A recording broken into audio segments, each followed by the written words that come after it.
All, ఇక్కడైతే మా ఇంటి దగ్గరలో ఉన్న లూలు మాల్కి అయితే వచ్చామండి. సో మా ఇంటి దగ్గర జస్ట్ ఒక 2 కిలోమీటర్స్లో ఉంటుంది ఈ లూలు మాల్. అయితే క్రిస్మస్ న్యూ ఇయర్ సెలబ్రేషన్తో కలకల్లాడిపోతుంది. లోపలికి రాగానే ఫస్ట్ అయితే గేమింగ్ జోన్కే వెళ్ళిపోయామన్నమాట. పిల్లలు ఉంటే ఇంకా అక్కడికే కదా వెళ్తాము. సో గేమ్స్ అయితే చాలానే ఉన్నాయండి. పిల్లలు అనేవి మంచిగా ఎంజాయ్ చేస్తారు. పిల్లలే కాదు పెద్దలు కూడా ఎంజాయ్ చేయడానికి మంచి మంచి గేమ్స్ అయితే ఉన్నాయన్నమాట. సో కొన్ని పేర్లు కూడా నాకైతే తెలియదు, కానీ షాపింగ్ ఏరియా, అలాగే గేమింగ్ సెక్షన్, అలాగే క్లాతింగ్, ఫుడ్, ఎవ్రీథింగ్ ఉన్నాయండి. సో లూలు మాల్ అనమాట. సో మెజెస్టిక్ నుంచి వచ్చినా సరిపోతుంది. మెజెస్టిక్లో దిగి ఒక 10 రూపీస్ ఛార్జ్ తీసుకున్నా మనకు డైరెక్ట్ బస్సు స్టాప్ ఉంటుందన్నమాట లూలు మాల్కి ఆపోజిట్లో. ఇక్కడ చూసారా ఎలా తిరుగుతున్నారో గేమింగ్ సెక్షన్లో.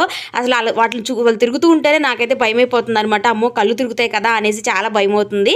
సో ఒక్కొక్క గేమ్కి ఒక్కొక్క టికెట్ అయితే ఉంటూ ఉందండి. ఇక్కడ జస్ట్ పిల్లలు ఆడే చిన్న చిన్న గేమ్స్ అయితే ఒక 5 మినిట్స్ 10 మినిట్స్ ఆడుకొని వచ్చేయచ్చు, కానీ పర్టికులర్గా గేమ్ ఆడాలంటే మనం టికెట్ అయితే తీసుకోవాలన్నమాట. సో ఎవరైనా విజిట్ చేయకపోతే తప్పకుండా విజిట్